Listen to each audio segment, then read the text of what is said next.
Coming up on Market to Market, the State of the Union is rowdy. The president lays out his agenda for the year to a joint session of Congress.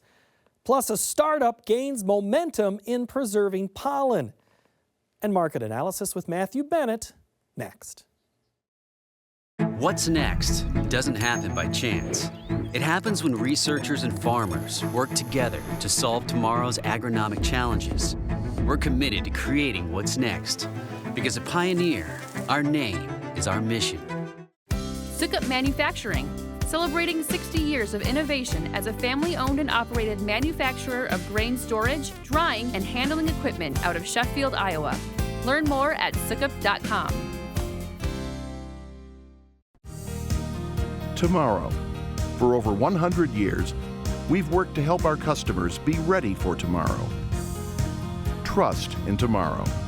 Information is available from a Grinnell Mutual agent today. This is the Friday, February 10th edition of Market to Market, the weekly journal of rural America. Hello, I'm Paul Yeager. The annual story of the U.S. importing more than it exported and then hitting an all-time high is now on its third straight version. In 2022, the amount nearly touched $1 trillion, with more than a third of that total coming from China. The Commerce Department reported a rise of 12.2% last year, making the gap $948 billion. However, agriculture is one sector contributing to reducing that imbalance. The USDA said Friday 2022 was the best export year ever as sales of U.S. farm and food products reached $196 billion. The net farm income for this year revealed a fall of almost 16%. The drop is being attributed to lower crop and livestock prices coupled with increased operating costs. Purdue University's CME Group Ag Economy Barometer was up 4 points in January on better expectations for the future, even though those surveyed expressed concerns over tighter margins in the months ahead. On January 15, 1975, after just 5 months on the job, President Gerald Ford said, "The state of our union is not good." He cited high prices, even higher inflation, slow sales figures, and a federal deficit of $30 billion.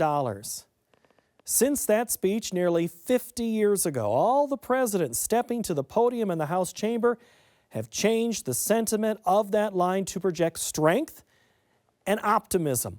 The party opposite the president is quick to disagree each and every time. The 2023 version of the speech followed the script complete with lofty goals. Now to the hard part, getting something done. Peter Tubbs reports. President Biden delivered his second State of the Union speech this week and opened with a review of his administration's achievements from the past 2 years. Folks, the story of America is a story of progress and resilience, of always moving forward, of never, ever giving up. It's a story unique among all nations. We're the only country that has emerged from every crisis we've ever entered stronger than we got into it. That's what we're doing again. 2 years ago, the economy was reeling. I stand here tonight after we've created, with the help of many people in this room, 12 million new jobs. More jobs created in 2 years than any president's created in 4 years because of you all, because of the American people. And to my Republican friends, if we could work together the last Congress, there's no reason we can't work together and find consensus on important things in this Congress as well. The president asked for continued spending on infrastructure projects in both urban and rural America. We're seeing these field of dreams transform to the heartland. But to maintain the strongest economy in the world, we need the best infrastructure in the world. We used to be #1 in the world in infrastructure. We've sunk to 13th in the world.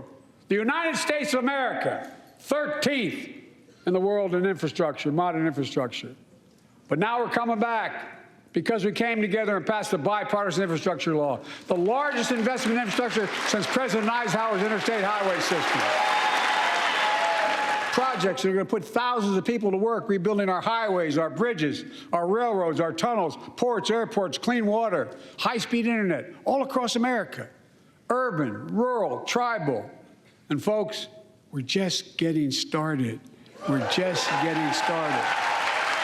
I want to thank my Republican friends who voted for the law, and my Republican friends who voted against it as well. But I still get asked to fund the projects in those districts as well. But don't worry.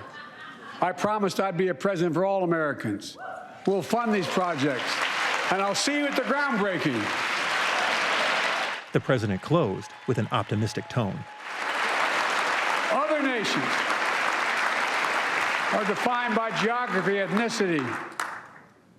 But we're the only nation based on an idea that all of us, every one of us, is created equal in the image of God.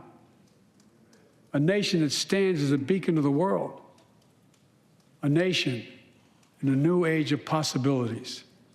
So I've come to fulfill my constitutional obligation to report in the State of the Union.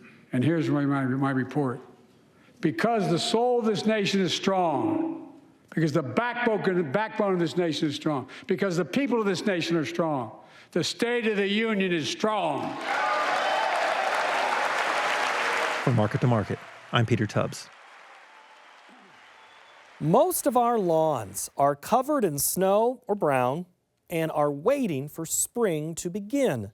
The No Mow May movement looks to be expanding in 2023 as lawn owners are asked to keep the lawn long to allow pollinators to have more options and more early season food sources. The small and mighty pollen carries big weight in agriculture.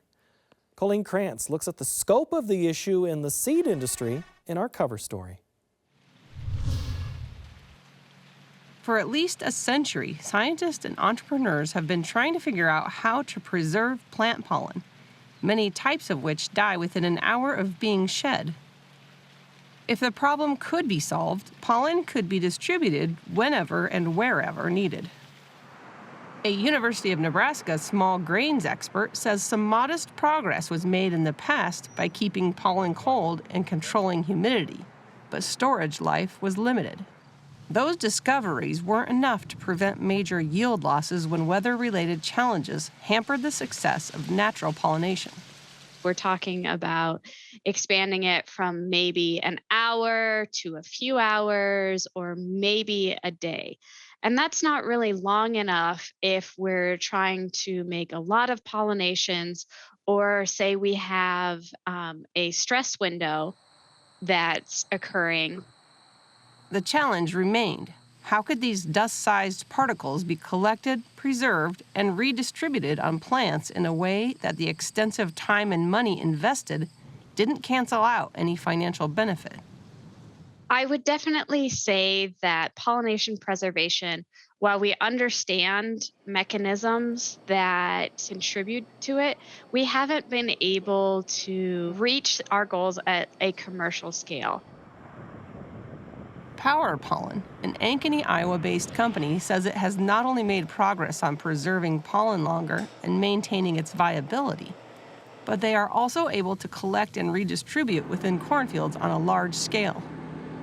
We got together and really started brainstorming and came up with the fact that pollen is an uncontrolled aspect of agriculture, where it's just left to the weather, the elements, timing. And we felt that if we could build a solid technology around the ability to preserve pollen, that it would be a major step in agriculture that's been a long-felt need. Co-founders Jason Cope and Todd Crone, who worked at what was then DuPont Pioneer, now under the name Corteva, decided to start out by focusing their efforts on seed corn production.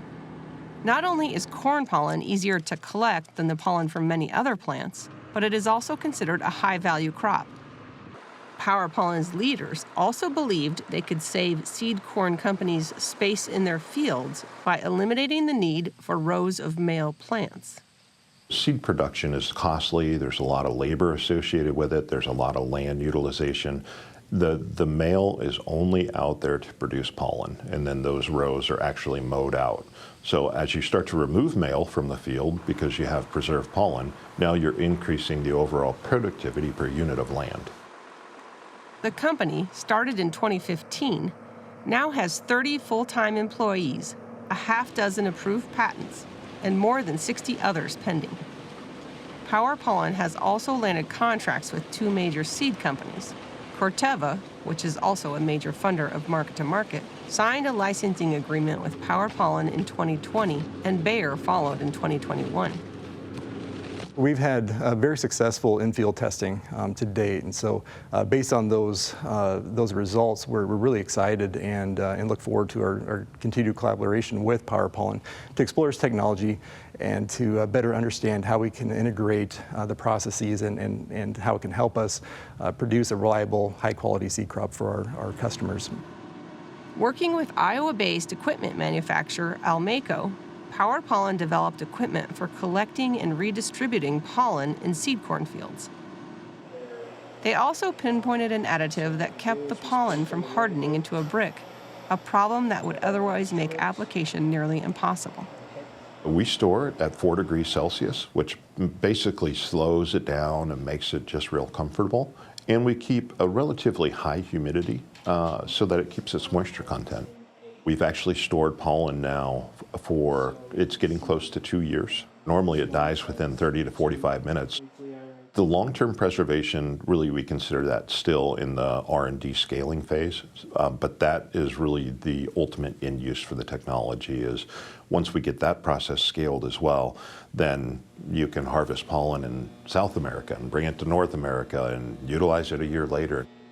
Cope says their biggest remaining challenge is to reduce the cost of the Power Pollen process to $50 an acre or less. I think it does seem realistic that there's going to be a point in time where people go, remember when we used to plant our males and females out there and then cross our fingers that they were going to time together well?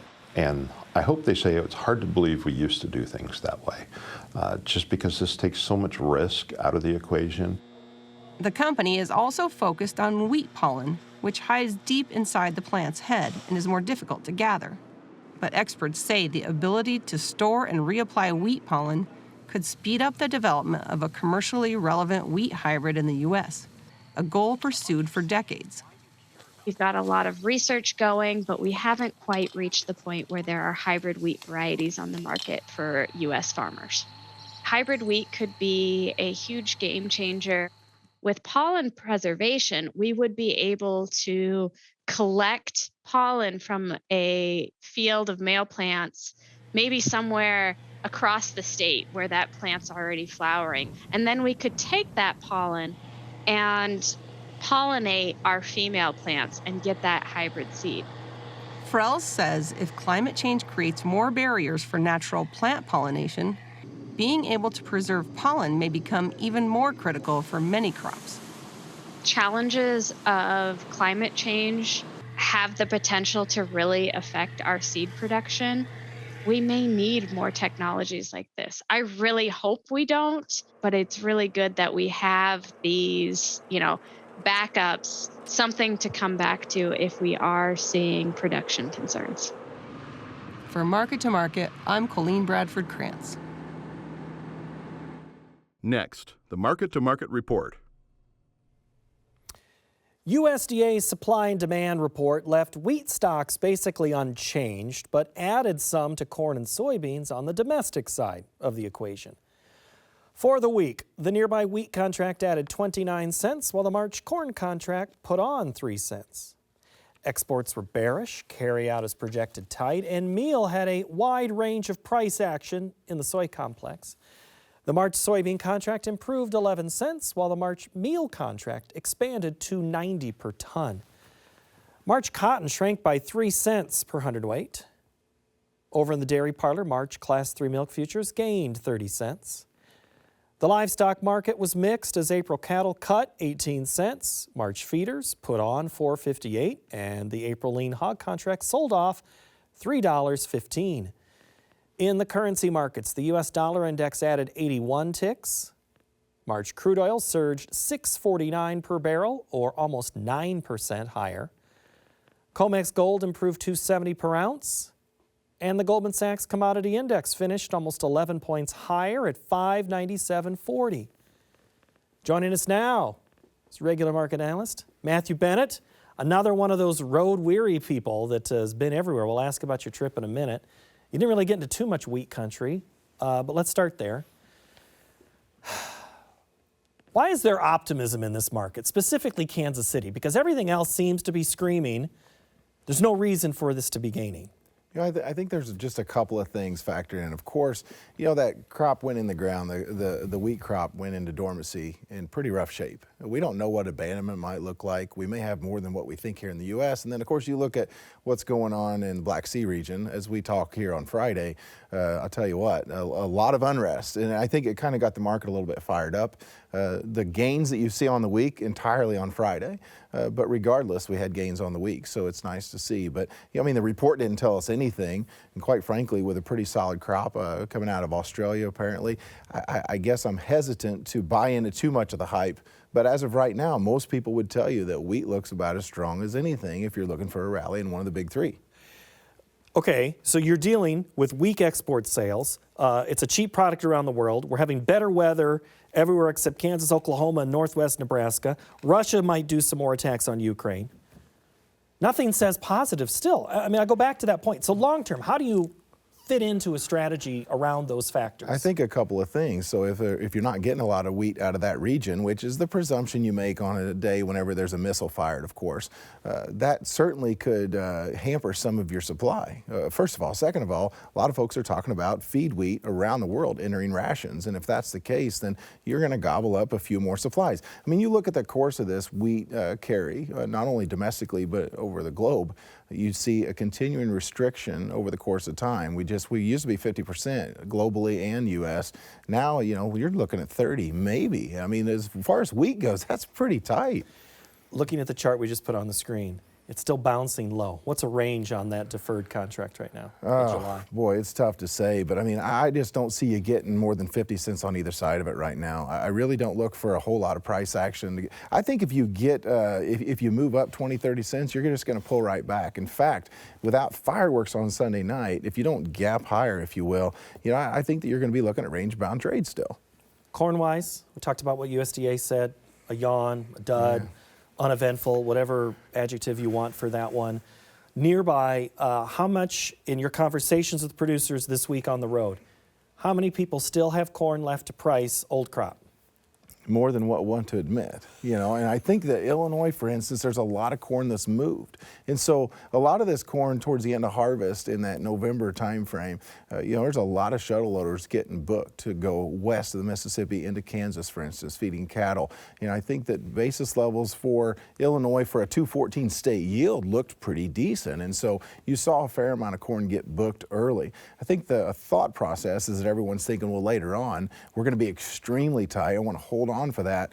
But I think that a lot of needs are met, at least for the time being. I don't think that you're going to see a lot of action, if you will, or hot basis levels, at least for the next, 8 to 10 weeks. I think on the backside of that, maybe you see a little bit more. Well, what happens if exports all of a sudden pick up? It's been pretty poor. Is that why someone's holding on for 20 to 60% of their crop yet? For sure. That is the main thing that we have to see happen. I mean, sales and inspections, shipments, they just haven't been worth a darn. And so if we don't want to see a further reduction, this week we could have saw another 25 million bushel reduction. I don't think anybody would have said much, which would have only boosted your carry to a level where you're still 9.5% stocks used. You're still tight, don't get me wrong, but there's still a little bit of air to come out of those sales if we don't see some serious action soon whenever it comes to sales and shipments. This is the time to shine. We know that bean shipments are going to slow down. Here on Friday, we actually heard about a few bean cargoes that were purchased by China, 3 to 4. But the bottom line is that's not going to be the case moving forward. They're going to move towards South America. All right, let's get to the new crop story because it's fascinating to me given a couple of the points that we mentioned earlier in this program. When you have high inputs, high inflation, high this, high that, not a lot of export possibility the way it sounds from what I'm hearing you say, is the producer in a mindset that they think they can overproduce and produce their way out of a lot of expenses on that balance sheet? I think that a lot of folks feel that way, first of all. I think second of all, Paul, it's really hard to get our brains wrapped around the fact that we made so much money in 21 and 22, and all of a sudden you're looking at, like the U of I put something out where $350 to $400 an acre statewide on good productive farm ground. That's what corn returns looked like. The projection, though, for them for this year is $75 an acre. So, you start looking at, well, I don't know if I want a 25%, a 75% haircut from what I had last year.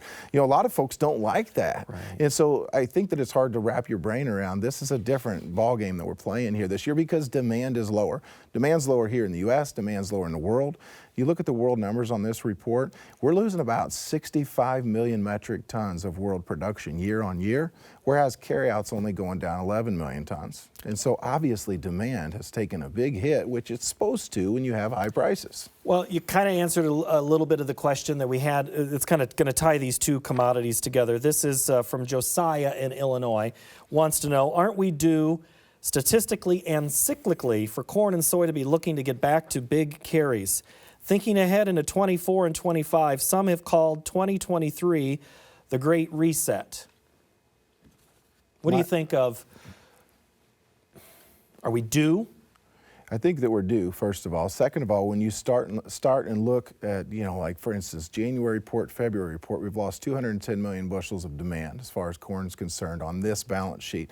And they're also predicting that you've got a 670 average cash price for this year. So what's that tell you? High prices have curbed demand. If we stay at 670, can you make the assumption that demand gets better? I think that's a tough hill to climb. And so, what you're probably going to see is if you have 90 million plus acres, which I think is pretty much a certainty in my opinion at this point, and you use the same demand calculations, it doesn't take much of a crop to get above 2 billion bushels, and there's certainly going to be a carry in the market with a 2 billion bushel carry. Let's get to beans quick. Heavy on corn, sorry about that. There's a lot of factors churning around in here right now. Right. What's going to win out at the end of the day? The thing is for beans, I think we overcomplicate it sometimes. We're at awfully high price levels. Okay, so when you're above $15 beans and you're sitting here trying to figure out what I want to do as far as cash is concerned, sometimes I just run the math. You look at what your net income is, your net returns per acre. It's pretty hard for me to hold on to much more than gambling bushels. But new crops where it gets a little more complicated. But at the same time, Paul, a lot of folks have told me lately, well, I've missed the boat on $14 beans. Well, how many times have we sold $13.70 beans before we planted them? And we haven't. We haven't had those opportunities in the past. And so, input prices are high, but we're not as beholden to input prices as far as soybeans are concerned as what we are with corn. So I kind of like stepping forward, at least locking in some worst case scenarios. Okay, good advice. Livestock, live cattle. Demand still there? Demand is still there, okay, but it seems like we're kind of hitting up on some resistance. Whenever we look at fat cattle, I guess for the present time, I look for us to maybe take a bit of a breather. I don't think that we're going to fall back.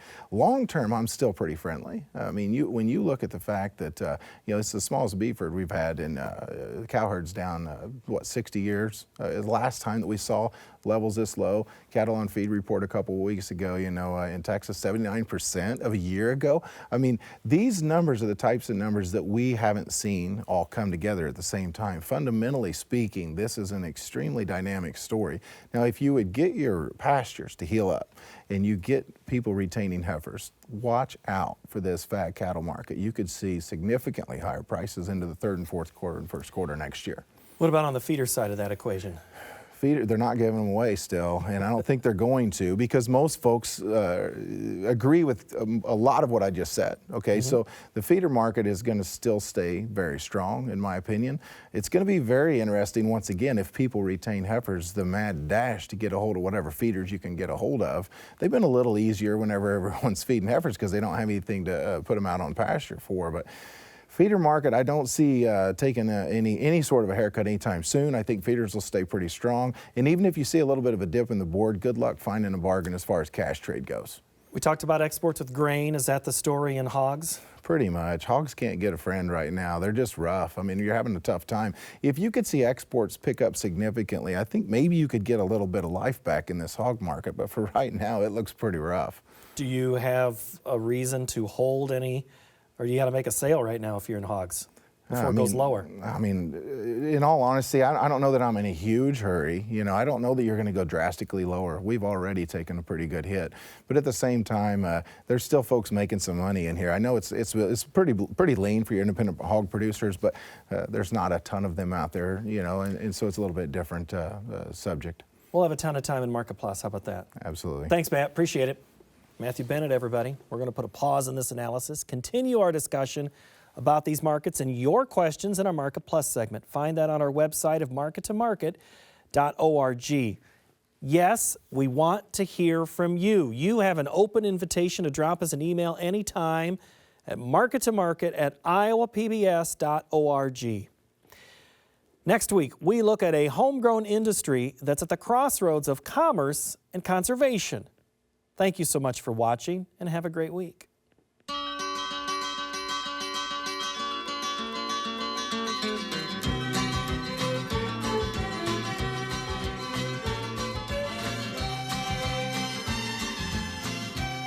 Market to Market is a production of Iowa PBS, which is solely responsible for its content.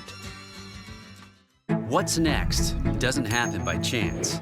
It happens when researchers and farmers work together to solve tomorrow's agronomic challenges. We're committed to creating what's next.